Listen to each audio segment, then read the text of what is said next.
जय हिंद दोस्तों स्वागत है आपका आपके अपने YouTube चैनल ज्ञानदेव होस्ट में। और इस वीडियो में मैं आपको बताने वाला हूं स्टाफ सिलेक्शन कमीशन यानी कि एसएससी कांस्टेबल जीडी सिलेबस 2021 के बारे में, और साथ ही मैं आपको इसके एग्जाम पैटर्न के बारे में पूरी जानकारी देने वाला हूं। और मैं आपको बता दूं कि अभी जो जानकारी आप एग्जाम पैटर्न एंड सिलेबस के बारे में जानोगे, ये जानकारी पूरी तरीके से ऑफिशियल है, यानी कि आप इस जानकारी के माध्यम से अपने एग्जाम की प्रिपरेशन बिना किसी हिचकिचाहट के कर सकते हो। तो चलिए दोस्तों शुरू करते हैं। दोस्तों यहाँ पर सिलेबस के बारे में बताने से पहले मैं आपसे कहना चाहूंगा कि अगर आपने अभी तक हमारे चैनल ज्ञानदेव होस्ट को सब्सक्राइब नहीं किया तो कर लीजिए और बेल आइकन को ऑन कर दीजिए, जिससे कि आपको आगे आने वाली वीडियोस के नोटिफिकेशन मिल पाए। इसके अलावा दोस्तों आप इस वीडियो को लाइक कर दीजिएगा, क्योंकि आपके एक लाइक करने से मुझे काफी सारा मोटिवेशन एंड सपोर्ट मिलता है, ताकि मैं आपके लिए आगे भी इस प्रकार के अपडेट लेकर के आता रहूं। अब चलिए बात करते हैं आपके सिलेबस के बारे में, प्रोसेस के बारे में। तो दोस्तों इसमें जो आपका सिलेक्शन किया जाएगा वो आपका सीबीटी यानी कि कंप्यूटर बेस्ड एग्जाम, उसके बाद फिर आपका पीईटी होगा, फिर आपका पीएचटी होगा,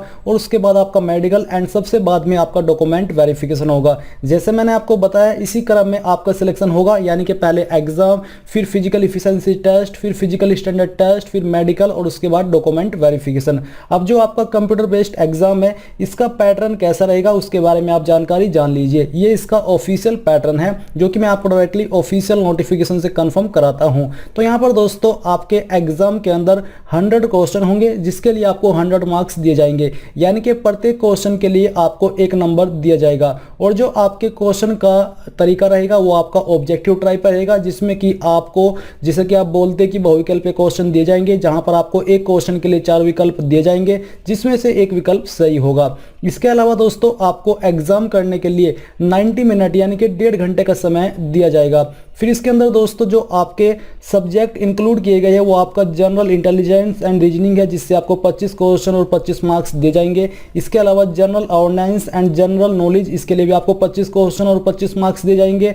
पार्ट सी में आपका एलिमेंट्री मैथमेटिक्स होगा, और इसके अलावा पार्ट डी में आपका जनरल इंग्लिश और जनरल हिंदी होगा। तो यहाँ पर आपने जान लिया कि कैसा आपका एग्जाम पैटर्न होने वाला है। और जैसे कि मैंने आपको बताया कि आपके सभी question objective multiple choice type यानी कि एमसीक्यू, जिसको आप हिंदी में बहुविकल्प बोलते हैं। और साथ ही जो आपके एग्जाम की लैंग्वेज रहेगी वो आपकी हिंदी और इंग्लिश दोनों रहेगी, यानी कि जिस लैंग्वेज के अंदर आप सोल्व करना चाहे क्वेश्चन कर सकते हो। बट ध्यान ये दीजिए कि जो आपके इंग्लिश और हिंदी के क्वेश्चन होंगे वो आपके इंग्लिश और हिंदी के अंदर ही होंगे, यानी कि जैसे कि आप हिंदी वाला पोर्शन सोल्व कर रहे हो तो इसमें जो इंग्लिश सब्जेक्ट के क्वेश्चन होंगे वो सिर्फ इंग्लिश के अंदर ही होंगे। और इसी प्रकार से अगर आप इंग्लिश वाला पोर्शन सोल्व कर रहे हो एग्जाम पेपर का, तो उसमें जो आपके हिंदी के क्वेश्चन होंगे वो सिर्फ हिंदी के अंदर ही होंगे, वहां पर आपको बिलिंगुअल का ऑप्शन नहीं दिया जाएगा। तो ये जाना आपने आपका एग्जाम पैटर्न। अभी दोस्तों बात करते हैं आपके सिलेबस के बारे में, और फिर इसके बाद बात करेंगे पीएचटी और पीईटी के बारे में। अभी दोस्तों सब्जेक्ट वाइज टॉपिक्स जानने से पहले बात करते हैं आपके उस सवाल के बारे में जो कि आपके मन में लगातार आ रहा होगा कि इसके अंदर नेगेटिव मार्किंग होगी या फिर नहीं होगी। और कुछ कैंडिडेट तो ऐसे होंगे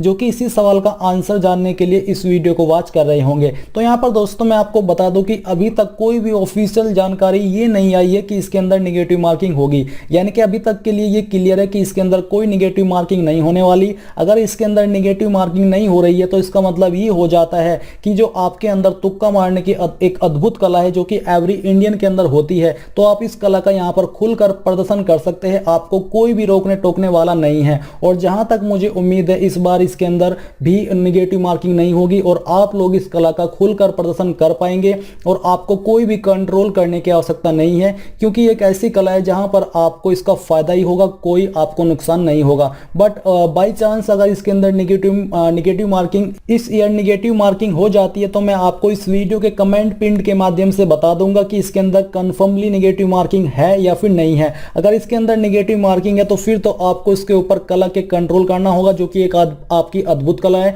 नहीं तो आपको लेने के देने पड़ जाएंगे। आपको ठीक ऐसे ही कंट्रोल करना होगा जैसे कि वेलकम मूवी में उदय शेट्टी भाई ने किया था, जैसे कि कंट्रोल उदय कंट्रोल। तो यहाँ पर जो भी आपका नाम है वो आपको रिप्लेस करना होगा और कंट्रोल आपको करना होगा, नहीं तो आपको लेने के देने पड़ जाएंगे। पर अभी तक के लिए आपके लिए खुली छूट है कि आप इसमें अपनी कला का प्रदर्शन कर सकते हैं, तुक्का मार सकते हैं, क्योंकि अभी तक कोई भी ऐसी जानकारी नहीं आई है कि इसके अंदर नेगेटिव मार्किंग होगी। तो चलिए दोस्तों बात करते हैं आपके सिलेबस के बारे में। तो इसमें जो आपका पहला सब्जेक्ट है जनरल इंटेलिजेंस एंड रीजनिंग, इसमें आपके किन टॉपिक से क्वेश्चन तैयार किए जाएंगे वो यहाँ पर ऑफिशियली दिया गया है, जैसे कि analytical aptitude and ability to observe and distinguish pattern will be tested through question principally of non verbal type.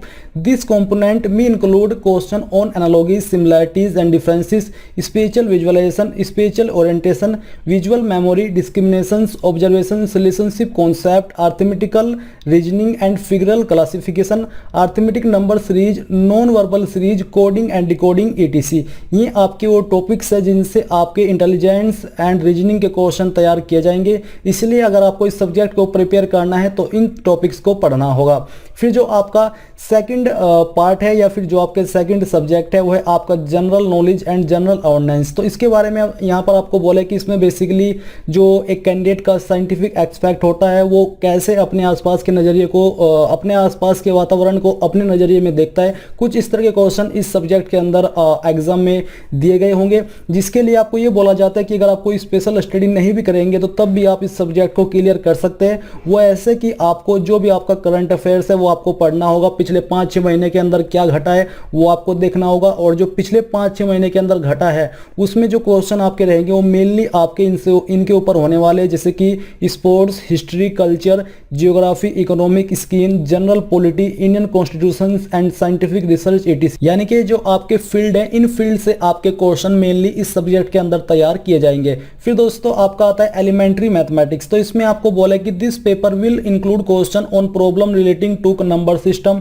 Computation of whole number, decimal and fractions and relationship between numbers, fundamental arithmetical operations, percentages, ratio and proportion, averages, interest, profit and loss, discount, mensuration, time and distance, ratio and time and work etc. तो ये आपके वो main topics हैं जिनसे आपके question तैयार किए जाते हैं। वैसे तो इसके अंदर काफ़ी सारे टॉपिक्स आते हैं, बट ये जो एसएससी की तरफ से दिए गए हैं वो आपके मेन टॉपिक्स है जहाँ से आपके क्वेश्चन तैयार किए जाएंगे। फिर दोस्तों आपका इंग्लिश और हिंदी आता है। मैं आपको इंग्लिश हिंदी के अच्छे से बताने वाला हूँ टॉपिक्स। उसके पहले आप ये जान लीजिए कि जो आपका यहाँ पर इन क्वेश्चन का लेवल रहेगा वो आपका मैट्रिकुलेशन लेवल यानी कि 10th का लेवल का होने वाला है। जैसे क्वेश्चन 10th के अंदर आते हैं इन सब्जेक्ट में, उसी लेवल के क्वेश्चन आपके एग्जाम के अंदर पूछे जाएंगे। तो यहाँ पर दोस्तों अब आप आपके हिंदी सब्जेक्ट के जो टॉपिक्स है वो जान लीजिए। इसमें आपके जो टॉपिक्स रहेंगे वो आपका वर्तनी की सामान्य अशुद्धियां तथा शब्दों के शब्द रूप, शब्दों के स्त्रीलिंग बहुवचन, किसी वाक्य को अन्य लिंग में परिवर्तन, मुहावरे व उनका अर्थ, अशुद्ध वाक्यों के शुद्ध रूप, विलोमार्थी शब्द, समानार्थी व पर्यायवाची शब्द, अनेक शब्दों के लिए एक शब्द, कहावतें व लोकोक्तियां के अर्थ, संधि विच्छेद, क्रिया से भावात्मक संज्ञा बनाना, रचना एवं रचयिता इत्यादि, ये आपके वो टॉपिक्स होने वाले हैं। इसके अलावा जो आपका इंग्लिश है तो इंग्लिश के टॉपिक्स भी आप जान लीजिए। इंग्लिश में यहाँ पर आपको बोला है कि spot the error, fill in the blank, synonyms, homonyms, antonyms, spelling, detecting misspelled word, idioms and phrases, one word substitutions, improvement of sentence, active passive voice of verbs, conversion into direct indirect narration, shuffling of sentence part, shuffling of sentence in passage, cloze passage, comprehension passage. तो ये हुए आपके English के topics. तो यहाँ पर दोस्तों आपने कंप्लीट सिलेबस जान लिया है। अब जो लोग एग्जाम क्लियर कर जाएंगे फिर उनका यहाँ पर पीईटी और पीएचडी होगा। तो इसमें दोस्तों जो क्या रहेगा वो आप जान लीजिए। इसमें आपकी हाइट चेक की जाएगी। यूआर यानी कि अनरिजर्व्ड यानी कि जनरल, ओबीसी, एससी के लिए जो हाइट रखी है मेल कैंडिडेट में वो 170 सेंटीमीटर है कम से कम, फीमेल में 157 सेंटीमीटर है। हाइट यहाँ पर जो एसटी कैंडिडेट है मेल में वो 162.5 सेंटीमीटर है, क्योंकि यहाँ पर छूट इनको दी गई है। छूट के साथ में ये हाइट जो एसटी कैंडिडेट है उनसे मांगी गई है, और फीमेल में 150 सेंटीमीटर रखी गई है। चेस्ट यहाँ पर यूआर, ओबीसी, एससी के लिए मेल में बिना फुलाई 80 सेंटीमीटर और फुला करके 85 सेंटीमीटर हो जानी चाहिए, और यहाँ पर 5 सेंटीमीटर का फुलाव जरूरी है। फीमेल से चेस्ट का माप नहीं लिया जाएगा। फिर यहाँ पर जो चेस्ट है एसटी कैटेगरी के लिए उनके लिए बिना फुलाई 76 और फुला करके 81, और यहाँ पर भी 5 सेंटीमीटर का फुलाव जरूरी है। फीमेल से इसका माप नहीं लिया जाएगा।